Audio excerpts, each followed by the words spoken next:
The ugly truth about small business is that the American dream can be a nightmare. Don't get got.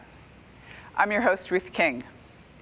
You might have had a conversation with a colleague who said, I'm thinking about selling my business. Do you know anyone who'd be interested in buying it? Or you get one of those annoying sales calls from a business broker that says, I have a great business you might be interested in buying. You start thinking that one of the ways to expand your business might be to buy one. Beware. My guest today, Dave Barnett, shows you how to avoid many of the stupid mistakes that business owners make when buying a business. David Barnett has helped many business owners buy and sell their business and has written books on the topic to help you prevent those dumb mistakes. Dave, welcome to The Ugly Truth. Hey, Ruth, it's great to be here today.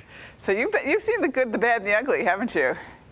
Yeah, I've seen a lot of deals work out really well for buyer and seller, and I've seen a lot of people be very successful and basically take a shortcut into successful business ownership by buying the right business at the right price, under the right terms. and I've unfortunately run into a lot of people, mostly after the fact, usually when their lawyer has asked them to go find some experts, who've made some really bad mistakes and have ended up suffering greatly for it. So Dave, let's start with number one, not understanding how to value a business. So how do you value a business? Well, basically with small businesses, it comes down to either comparing the business to other similar businesses or determining what kind of rate of return you require. So there's sort of mathematical methodologies, and then there's the comparison method. And what I often hear, I do a lot of live workshops, is people will stick up their hand, or they'll just say to me, businesses are worth this multiple. And I'll say, great. That multiple, for example, 3 times or 5 times or some number. And I'll say, great. What are you going to multiply by that? Is that a multiple of net income, EBITDA, seller's discretionary earnings, EBIT, etc.? And of course, people don't know, right?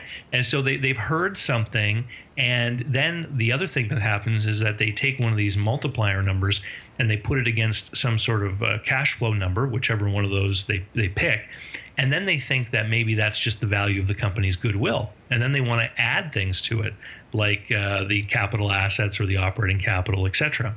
And which leads me into number 2, or number 3 rather, is adjusting for operating capital, because when you use one of those multiplier methodologies, you come up with what's called an enterprise value.